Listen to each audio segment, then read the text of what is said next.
It's joy of pastry. Today, we're making a rich, aromatic Middle Eastern dessert. Let's begin by cracking 3 eggs into a bowl. Then, add 3/4 cup of sugar and 1 teaspoon of vanilla extract. Beat for 5 minutes until the mixture turns light and airy, full of tiny bubbles like soft clouds gathering before a beautiful sunrise.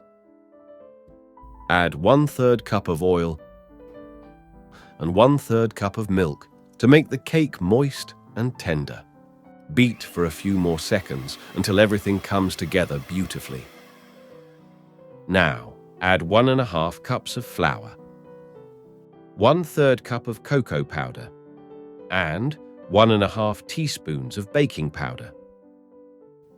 Sift the dry ingredients over the batter in 2 parts. Mix gently with a whisk just until the flour disappears. Share this video with a friend, and trust me, this dessert is one of my best recipes, so be sure to try it and let me know what you think. Next, use a spatula to scrape the bottom of the bowl and bring everything together. Pour the batter into a 9-inch square pan and spread it out evenly. Place it in the oven, preheated to 180 degrees Celsius. Bake for about 30 minutes until it's perfectly cooked through. For moistening the cake, add 1/4 cup of sugar, 2 tablespoons of cocoa powder, and mix them together. This will be the base for our syrup to moisten the cake. Then, pour in 1 cup of milk and give it a good stir. You can also use water instead of milk if you prefer. It works just fine. Place the saucepan over low heat. Stir gently until the sugar dissolves and the mixture becomes smooth. Once it's ready, remove it from the heat and strain it through a fine sieve. Cover the surface with a lid or plastic wrap. Set it aside and let it cool completely. Now, back to the cake. Take it out of the oven and test it with a wooden skewer. If it comes out clean, it's perfectly baked. After it cools down, carefully remove the cake from the pan. This recipe also makes an excellent base for birthday cakes. It's soft, stable, and ready to be decorated any way you like. Peel off the parchment paper from the bottom. Then slice off a thin layer from the top of the cake and set it aside. This helps the syrup soak in better and makes the cake extra moist. Place the cake back into the pan. Make sure to line the sides with parchment paper for a clean finish. Now, start soaking the cake with the syrup. Do it slowly, without rushing, letting every drop sink in. Like watering a dry field, watching it slowly come back to life. In a small pot, pour in 2 cups of milk. Add 1 1/3 cups of sugar, and finish with a 1/4 cup of brewed saffron for that golden color and aroma. Place it over medium heat and stir gently until the sugar dissolves. Don't let it boil, just keep it warm and smooth. Now, set the heat to low. Place a large pan on the stove and add 1 1/4 cups of flour. Toast the flour gently, keeping the heat low so its color doesn't change. We just want to remove the raw taste, nothing more. It's like slowly warming sand under the sun, soft and even. This step takes about 12 minutes. Remove it from the heat. Sift the flour right back into the same pan. This way, any lumps will break apart, giving you a smooth base. Add 1/2 tablespoon of cardamom powder and mix it in well. After all, a Middle Eastern dessert without cardamom just wouldn't feel complete.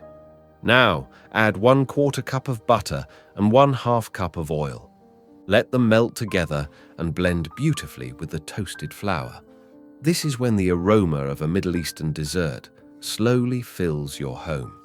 Stir gently, letting the mixture turn silky and fragrant. It's time for the most important part of the halva, adding the syrup. Pour the syrup in 5 to 6 small additions, not all at once. After each addition, stir well so the syrup fully absorbs into the mixture. Only when it's fully blended should you move to the next pour. In the final stage of adding the syrup, pour in 2 tablespoons of rose water. This way, the delicate aroma of rose stays in the halva without evaporating from the heat. Gently stir it in, letting the fragrance spread through the mixture. The texture will slowly change as the halva begins to come together. Keep mixing until it thickens and loses its soft, runny consistency. You'll notice it's starting to pull away from the sides of the pan, and it will no longer stick to the spatula as you stir. That's how you know your halva is perfectly ready. Immediately, pour the halva over the cake while it's still hot. Spread it out evenly, covering every corner of the surface. Use a spatula to smooth it out, making the top nice and level. Work quickly because the halva sets as it cools. Press gently to remove any air pockets trapped inside. The layers should merge beautifully, like they were made for each other. Take a moment to see how the golden halva gently embraces the cake. Set it aside and let's move on to the glaze. First, combine 2 tablespoons of water with 1 teaspoon of gelatin. Stir until the gelatin is fully moistened. In a small pan, add 1/3 cup of sugar, 3 tablespoons of cocoa powder. Mix them together until there are no dry spots left. This creates the perfect start for a smooth chocolate glaze. Now, add 1/2 cup of water. Then, pour in 2 tablespoons of glucose syrup. Mix everything well until it comes together. By the way, save this glaze recipe. It's a keeper. You'll find it useful for all kinds of cakes later on. Place the pan over medium heat. Whisk continuously until the mixture comes to a boil. Set a timer for 3 minutes, then remove it from the heat.